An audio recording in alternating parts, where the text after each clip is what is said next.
Very first thing I wanted to get done was to tape off around the frame so that I wouldn't get as much paint on the window. And as I did this, I got to thinking that I probably should have went ahead and done that before I started trying to sand the rest of the grid off where I had used the soldering iron to melt it.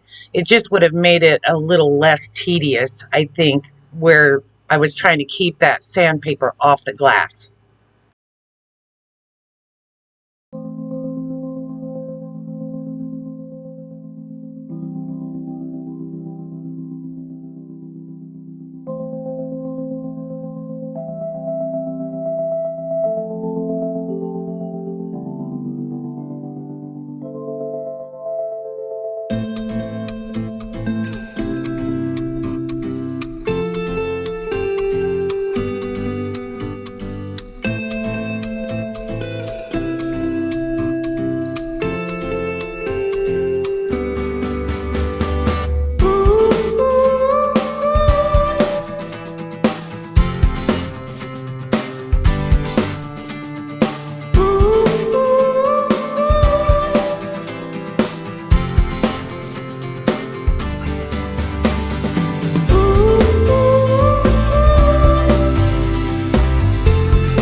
I knew I needed a fine grit to do this project on this metal door.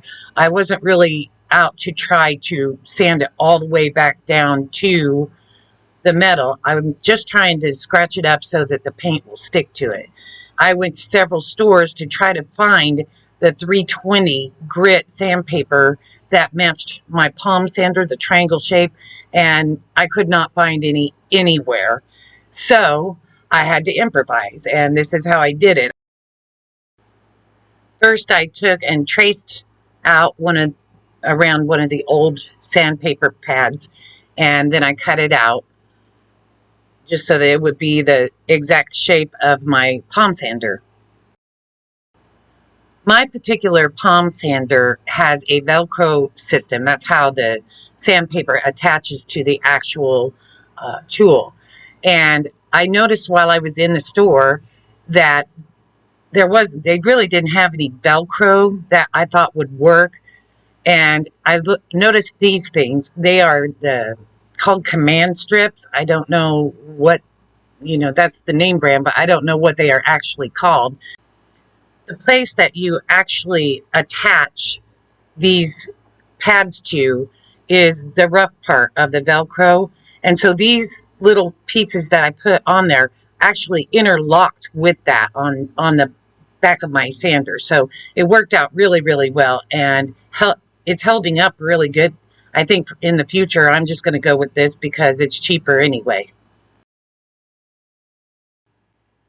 Well, somewhere I have lost the footage of me actually sanding this door, but I do have some footage of the front door. And at the end of this video, I'm going to show you how I did that. Basically, I'm just trying to rough up the surface. It is a very fine grit.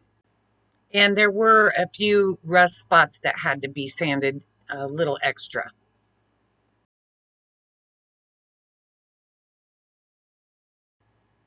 Originally, when I went to shop for paint, I was looking for direct to metal paint.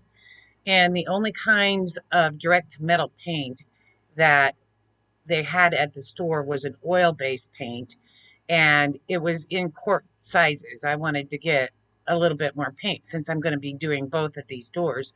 So I asked the guy at the paint counter what he thought would work for an exterior metal door, and this is what he came up with.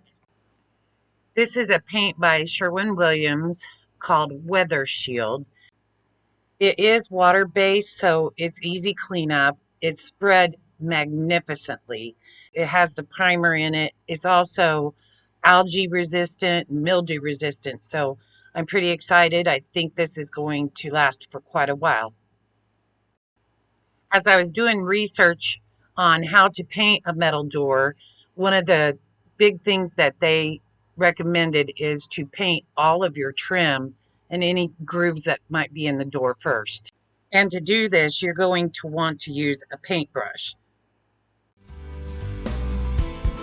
Is it too much to ask?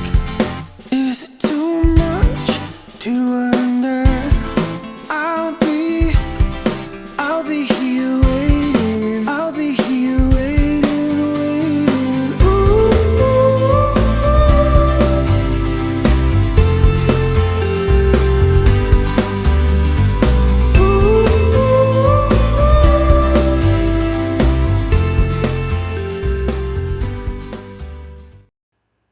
I guess now is as good a time as any to admit that I have never painted a door before.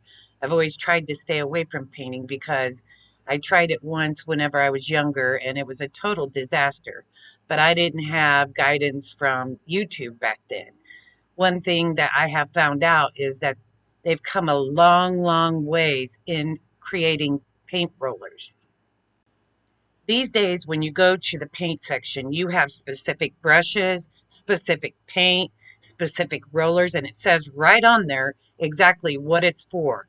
It didn't used to be that way, and I got to tell you, I'm really happy for someone like me who really never has done a lot of painting. It has been a godsend. For this job, I chose this flocked foam paint roller, and it's made especially for cabinets, furniture, and door. That's why I chose it. And it absolutely works great and was very, very easy to clean up. Tell me that you ready to go. Tell me that you ready to go. I'll be here waiting. I'll be here waiting, waiting.